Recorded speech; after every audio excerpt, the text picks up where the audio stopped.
Hey guys! Welcome back to the New Beginnings podcast. I'm Bethel. And I'm Glory. We're so happy to have you guys back here in the Living Set Apart series.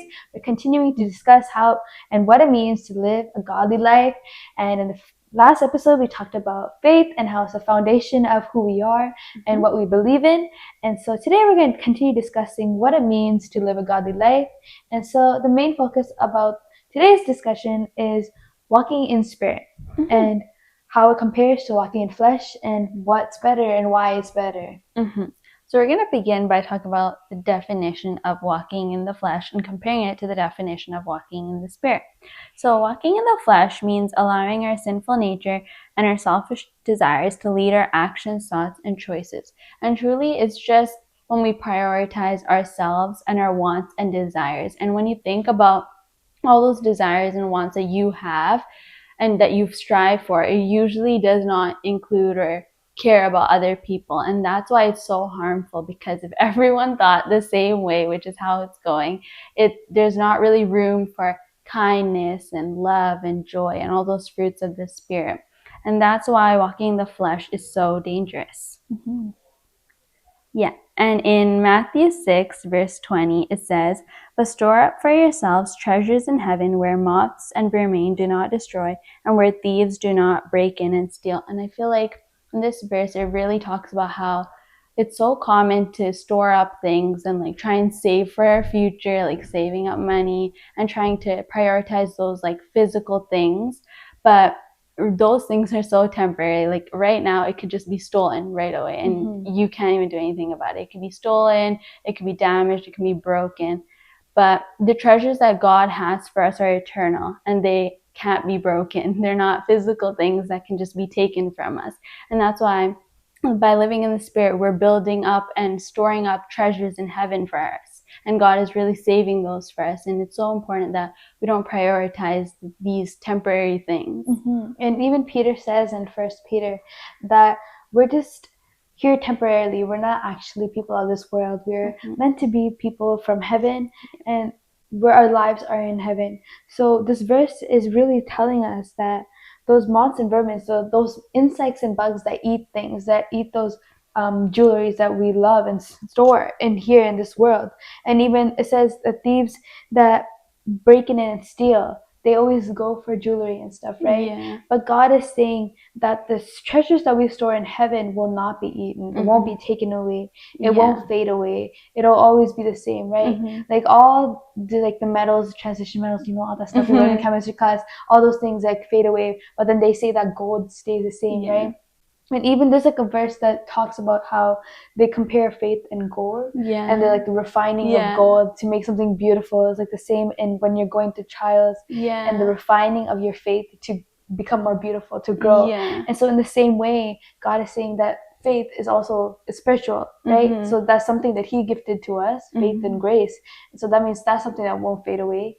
The word won't fade away because it's not just physical, it's also spiritual, because God is the word. And so all these things are not materialistic, and God is saying if you store up those treasures, if you store the word in your heart, then you're going to produce so much fruit, and it's going to be a blessing that won't fade away. Unlike technology, our phones, jewelry, all that stuff, they're all going to fade away at some point. And we're really just trying to highlight to you that these things that we see as so important, so precious, they're not as precious when you compare to the things that God has in store for us.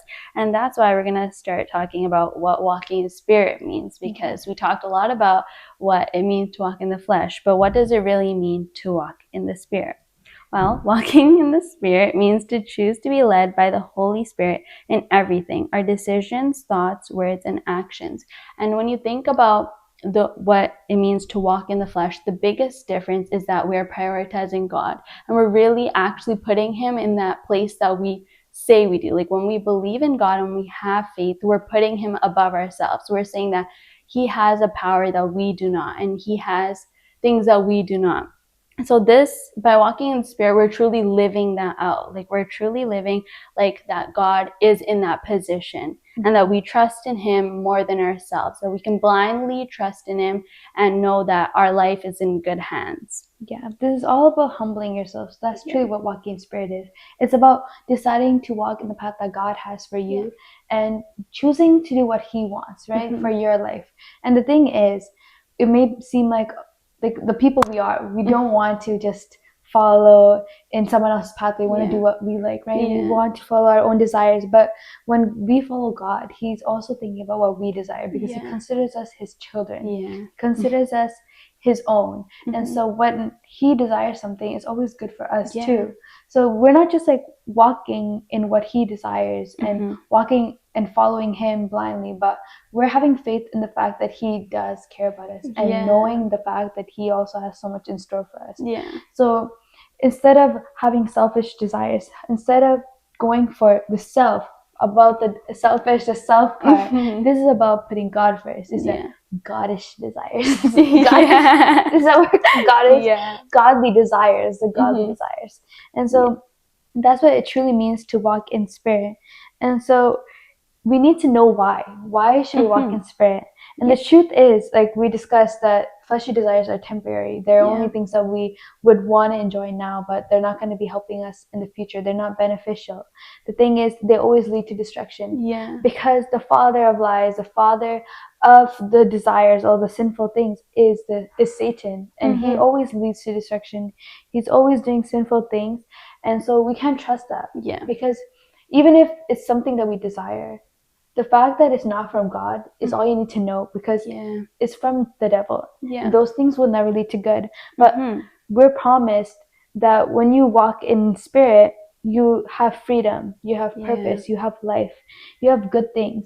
And God continues to promise in so many verses in the Bible that he has so much in store for us, that he only wants good things for us. He wants us to have hope in the future, and every perfect thing that we have is from him. That's what he tells us. So that's why we should walk in Spirit, because we have the assurance, we have the confidence, like we mentioned in the last episode, that faith that God has so much in store for us. And you're so right about that. Like God really, like he's really looking at our future, a future that we can't see right now, like that we don't know. He takes that all into consideration. He really doesn't care about, like, he's not looking at like, oh, right now she's so sad about like not having that newest iPhone. He knows that we have something better in store in our future, and that's what he's really prioritizing. And he's really like that father. Like he's acting as a father and being that father figure for us who cares for our future. So as we talked about why we should walk in the Spirit, we can also talk about how we can walk in the Spirit, because that is truly what we need to do to better ourselves and become stronger in the Spirit. And one of the first things that we're going to mention is to invite the Holy Spirit daily. And we talked about how the Holy Spirit lives inside of us. And really, when you think about all those things that you're going through, those trials and temptations, the Spirit's always there inside of you, reminding you and telling you, warning you. And you may not think that, oh, it's the Holy Spirit, but it really is. So you have to have that faith and that discernment to realize it's the Spirit that's talking you, it's warning you and telling you how to walk in the right path. So you have to watch out and hear for it. And the second thing is to remain in the Word. The Word really is going to guide you and help you. It will really just tell you how to go. Like this Word is how we're even preparing for these podcasts. Like it really tells you everything you need to know. And everything in here is so applicable to us every single day. So if you ever like feel astray or feel confused, you can always turn to the Word and know that there is some sort of encouragement. There's some sort of instruction here in the Word. And another thing it talks about is to pray without ceasing. And that's like talking to God all the time. You can always know that God is there listening to you. And if at any point you feel confused or conflicted about a decision to make or something, you can always know that God's going to hear you. You can always talk to him at any point. He's never going to decline you or put you on hold. He's always going to hear you out. And another thing is to surround yourself with a spirit-led community. And that's why the church is so important. It builds that community. But even if you feel like you don't have a community at church or something, build up those Christian friends to know that you have someone to rely on. That when you're feeling low in your faith or you're a little conflicted about what to do, you have someone there physical to tell you what to do and lead you in the right path. Or to even pray for you. Yeah, right? Because even we said it, pray without ceasing. But sometimes when we're in those hard times, we find it difficult to even say those words to God because we're in disbelief, we're hurt, right? Yeah. But when you lean on those godly friends, they can pray for you. They can come for you in those times. They can help you reach out to God. Yeah. They can be that middle zone. They can help you to talk to God, right? And so the last one is to listen and obey and flee from sin, right? It all takes your obedience, truly. It's all about the faith that you really have. Because even when we mention the Holy Spirit, that really comes from our faith. You have to believe that the Holy Spirit is working in your life. And once you believe in Jesus and what he did for your life, once you get that water baptism, when you get the baptism of the Spirit and you receive the Holy Spirit in your life, when you truly have the faith that he's working in your life, then he will do great things. And he will guide you to walk in the Spirit, to walk in step with what he desires. And the word, like you said, is that instruction in how to walk in the Spirit. And all it really takes is that you obey that word. You obey that voice that teaches you, that guides you. And you flee from sin. And it may seem difficult, right? To flee from sin. It's difficult because we know, like, I don't think we mentioned this, but it's like this is a constant battle between the flesh and spirit. Right. It's a constant battle. We're going to always face it to the end of age, but you can always strive to walk more in the Spirit. And when you walk in the Spirit, then you won't desire the things of the world. You will desire the things of the Spirit. So it's possible to flee from sin. It is possible to not fall into those sinful desires that may have been a habit for you for so long, and you don't think it's possible for you to get out of it. But we're telling you that when you have faith in God, when you spend time in his word, when you spend time growing in a relationship with him, and you choose daily to walk in step with him, and you choose to get up and walk away from that sin, that's really all it takes. It's always that step, as we said, that step in faith, that step away from your sin, the step away from Satan, the step away from the enemy, from your desires, from the sinful nature that you once had. That's all it takes to walk in Spirit, truly. It's all about that faith. It's all about believing in Jesus and believing that he will take care of everything. So we hope you guys enjoyed and learned something new with us about what it means to walk in Spirit. If you guys have any questions, say something in the comments down below. And we can answer any questions. Maybe we didn't clarify anything properly. We can help you understand what we truly mean about walking in Spirit. And what's the last couple words?